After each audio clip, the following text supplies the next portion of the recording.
Avez-vous déjà ressenti une profonde tristesse malgré l'apparence parfaite de votre vie?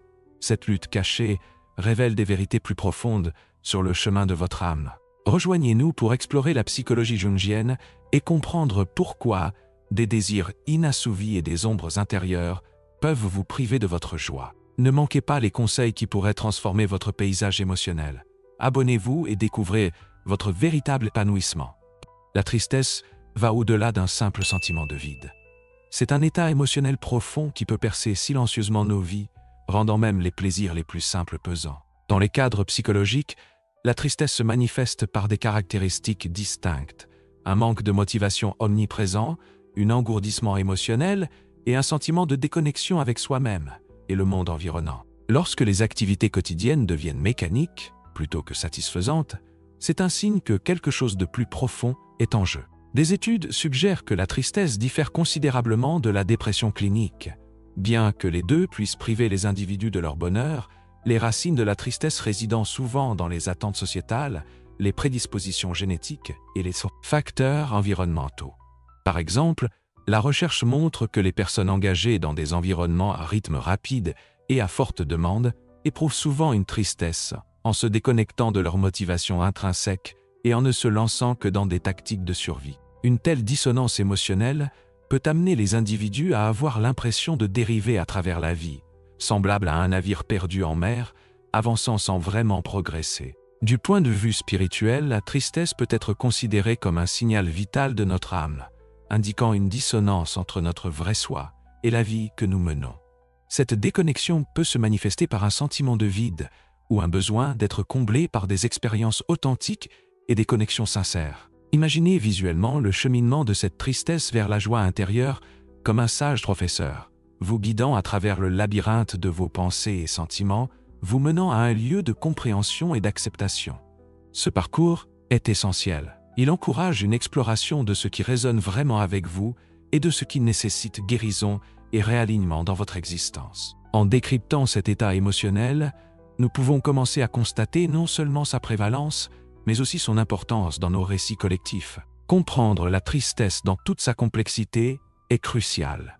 C'est la porte d'entrée pour affronter les aspects plus profonds de notre psyché. Ensuite, nous plongerons dans l'un des concepts clés de Jung, sa notion de l'ombre de soi, et comment cette partie intégrante de nous-mêmes influence notre bien-être émotionnel. Le concept de l'ombre chez Carl Jung sert de lentille profonde à travers laquelle nous pouvons comprendre les sentiments de joie absentes qui peuvent envahir nos vies. L'ombre, que Jung caractérise comme l'aspect inconscient de notre psyché, est composée des peurs, désirs et émotions réprimées que nous voulons souvent cacher à nous-mêmes et au monde. Ces éléments se forment généralement en réponse aux normes sociétales et aux attentes parentales, façonnant les paysages émotionnels que nous traversons chaque jour. Chaque remarque désinvolte ou norme irréaliste, imposée durant nos années de formation, peut contribuer à un dialogue intérieur qui étouffe notre véritable moi, menant à une accumulation de sentiments non résolus et, en fin de compte, à la joie absente. L'ombre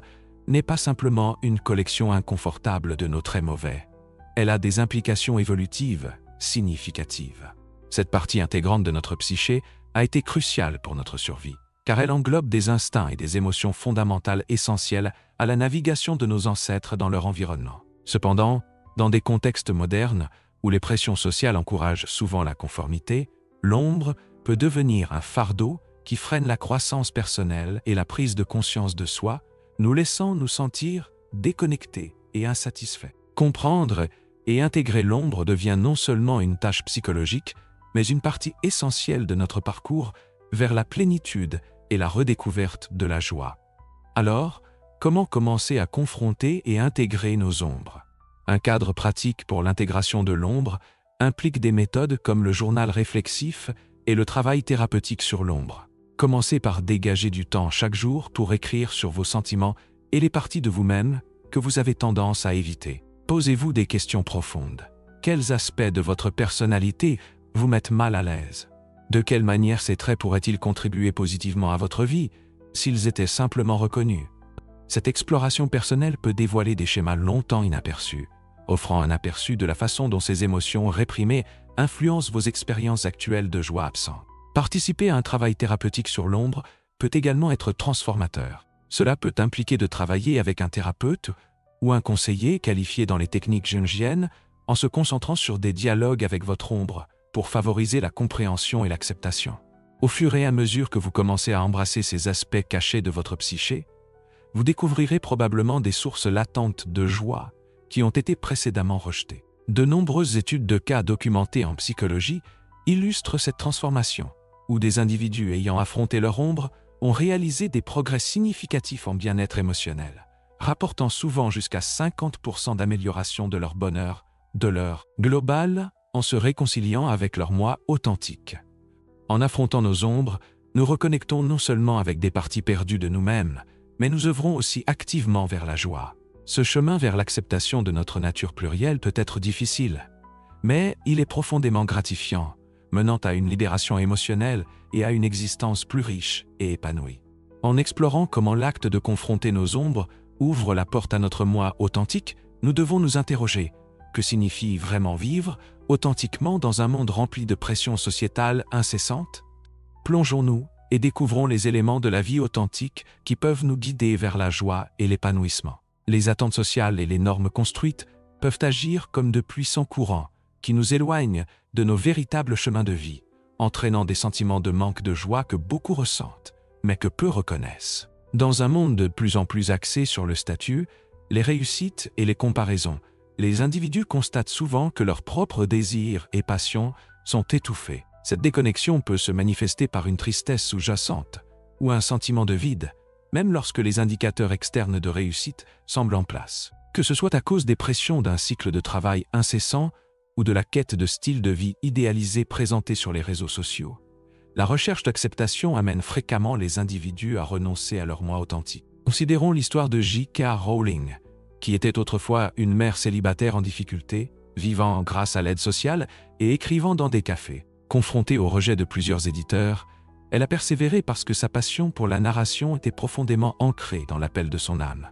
Rowling a choisi de suivre cette intuition plutôt que de se conformer aux attentes sociales d'un emploi stable. Au final, son authenticité a non seulement modifié le cours de sa vie, mais a aussi inspiré des millions de personnes à travers le monde. Cela reflète une vérité profonde. Lorsque nous alignons nos vies avec nos désirs intérieurs, nous débloquons des chemins vers la joie que les normes sociétales obscurcissent souvent. Le processus de découverte de soi ne consiste pas seulement en une reconnaissance, mais aussi en un engagement actif dans nos vies. La déconnexion de la joie provient souvent de l'intériorisation des définitions de succès des autres, nous poussant à courir derrière les réussites au lieu de rechercher un véritable épanouissement. Il est crucial de faire une pause et de réfléchir. Quelles sont les valeurs qui résonnent vraiment avec vous? Quelles activités éveillent un sentiment de but et de bonheur? En identifiant ces valeurs fondamentales, nous pouvons commencer à remodeler nos vies pour les aligner plus étroitement avec notre moi authentique. Pour commencer ce voyage, des exercices pratiques peuvent faciliter la reconnexion avec ses véritables désirs. Commencez par un exercice simple. Dressez la liste de 5 valeurs fondamentales ou passions qui vous enthousiasment réellement. Réfléchissez à des questions telles que « Qu'est-ce qui me rend heureux ?» ou « Pourquoi me bats-je ?» Cette introspection peut mettre en lumière des domaines de votre vie où des ajustements pourraient être nécessaires pour favoriser un mode de vie plus authentique. De plus, des pratiques de pleine conscience, comme établir des intentions quotidiennes autour de ces valeurs, peuvent servir de principes directeurs, vous aidant à faire des choix qui renforcent votre sens de soi. S'engager dans une vie intentionnelle vous invite à agir en accord avec vos croyances profondes plutôt que sous la pression extérieure. Cela peut impliquer de choisir des parcours professionnels différents, de poursuivre des loisirs créatifs, ou même de cultiver des relations qui résonnent avec votre esprit authentique. En embrassant cet alignement conscient, rappelez-vous que le chemin vers l'authenticité est continu. Il nécessite patience et réflexion alors que vous naviguez à travers les influences sociétales. Après avoir identifié comment les pressions sociales peuvent obscurcir notre chemin vers l'authenticité, la prochaine étape cruciale est de reprendre cette joie grâce à des outils et des stratégies concrètes. Explorons des approches pratiques qui peuvent vous aider à vous reconnecter avec ce qui compte vraiment dans votre vie, ouvrant la voie à une existence plus joyeuse. Le manque de joie, bien qu'angoissant, peut nous offrir une occasion inattendue de transformation. En intégrant des approches pratiques qui allient insights psychologiques et pratiques spirituelles, nous pouvons activement retrouver notre sentiment de joie et de vitalité. Une voie puissante pour débuter ce parcours est la méditation de pleine conscience, une pratique reconnue pour sa capacité à améliorer la conscience de soi et la régulation émotionnelle. La méditation de pleine conscience vous invite à vous ancrer dans le moment présent, vous permettant d'observer vos pensées et vos sentiments sans jugement. Cette pratique sert de doux rappel de votre valeur intrinsèque, fournissant un espace pour prendre du recul par rapport au chaos de la vie quotidienne. Pour commencer, trouvez un espace tranquille et accordez-vous juste 10 minutes par jour.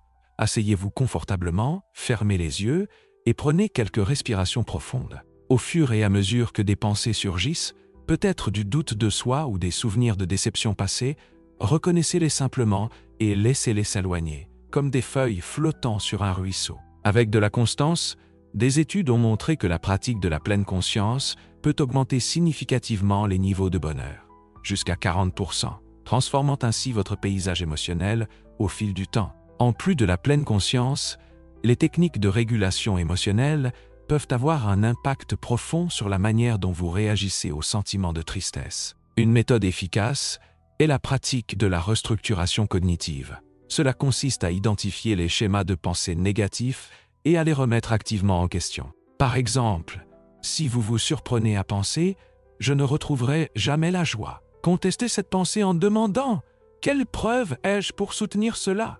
Quels sont les moments qui m'ont apporté de la joie, même petits? Ce processus favorise une perspective plus équilibrée, laissant place à l'espoir et aux possibilités. La créativité joue également un rôle essentiel dans la réémergence de la joie dans nos vies.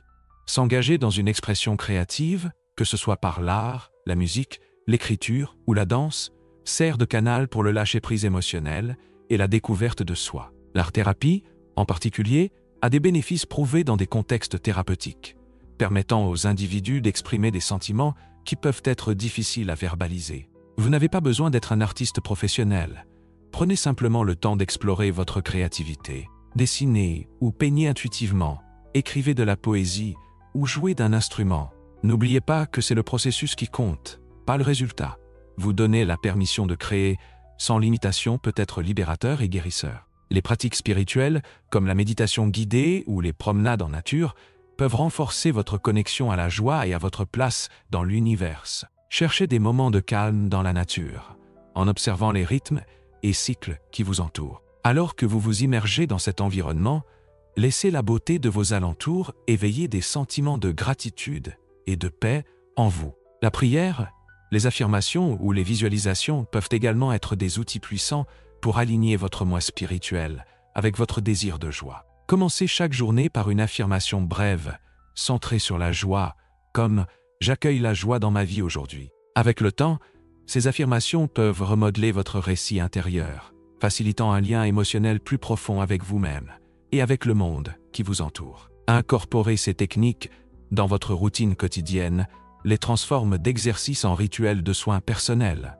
Fixez-vous des intentions au début de chaque semaine pour explorer une nouvelle pratique, qu'il s'agisse de pleine conscience quotidienne, d'une session créative ou d'une sortie en nature. En vous engageant dans ces routines, vous remarquerez un changement progressif dans votre relation à vos émotions, créant des voies pour que la joie refleurisse dans votre vie. Une fois que vous avez commencé à explorer ces pratiques individuelles, réfléchissez à l'importance de la communauté et des expériences partagées dans votre cheminement pour retrouver la joie. Les histoires personnelles et les idées des autres peuvent offrir une inspiration profonde. Plongeons-nous dans ce que les parcours de transformation peuvent nous apprendre sur la navigation dans la tristesse ensemble. L'absence de joie peut souvent sembler être une lutte solitaire, mais beaucoup ont parcouru ce chemin rocailleux et en sont ressortis transformés. Prenons un moment pour nous joindre à quelques âmes remarquables qui ont affronté leur propre saison de sécheresse émotionnelle et découvert les vents du changement qui les ont finalement ramenés à la joie.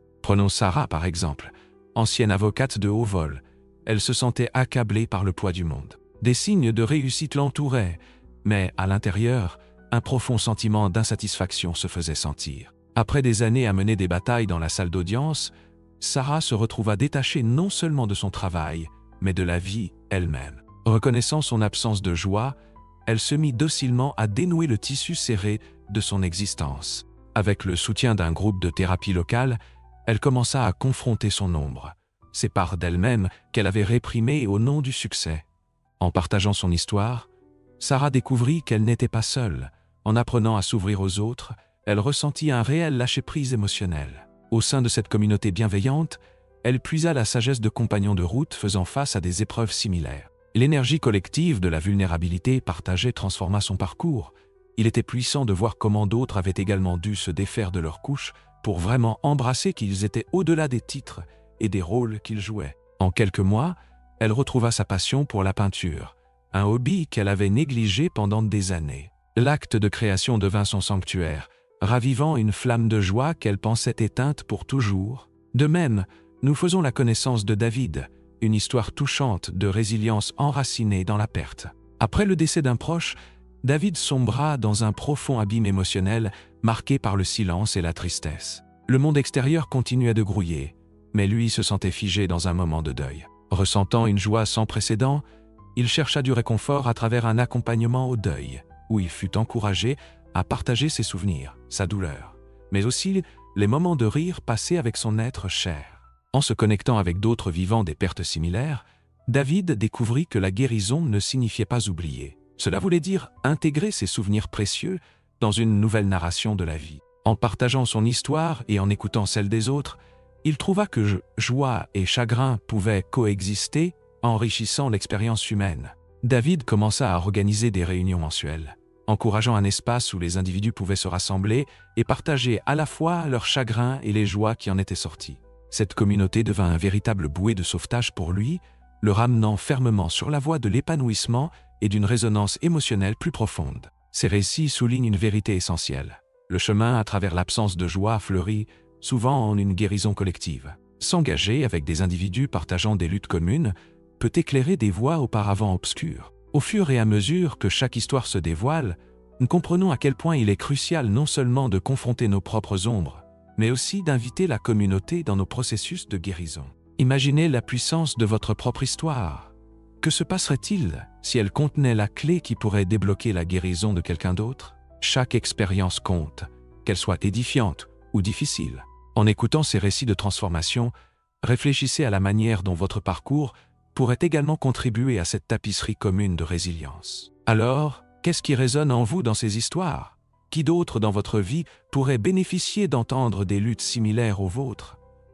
L'acte de partager peut favoriser la connexion et inspirer l'espoir. N'oubliez pas que collectivement, des milliers de personnes ont transformé leur chagrin en joie, leur solitude en appartenance. Votre voix peut amplifier ce message. Connectez-vous avec nous dans les commentaires ou sur les réseaux sociaux.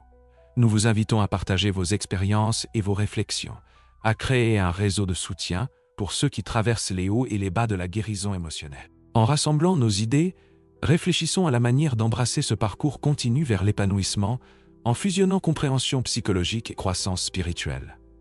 Alors que nous concluons cette exploration éclairante, prenons un moment pour réfléchir à l'intégration des idées psychologiques et des pratiques spirituelles que nous avons abordées aujourd'hui. Le parcours à travers la tristesse et le chemin vers la redécouverte de la joie est marqué par la conscience de soi et une volonté d'aller profondément en nous-mêmes. Nous avons découvert comment affronter notre ombre nous permet de nous débarrasser des couches de répression et de nous reconnecter à notre véritable essence, menant à une vie plus authentique. En embrassant notre nature multifacette, nous exploitons le pouvoir de transformer nos ombres en source de force et de créativité. L'authenticité est le fondement de l'épanouissement, nous invitant à réaligner nos vies avec nos valeurs fondamentales et nos passions. Les histoires de Sarah et David nous rappellent l'importance de la connexion communautaire. Tisser nos récits avec ceux des autres peut éclairer des voies vers la guérison que nous n'aurions peut-être pas vues seuls. Que ce soit à travers des expériences partagées ou simplement en étant présents les uns pour les autres,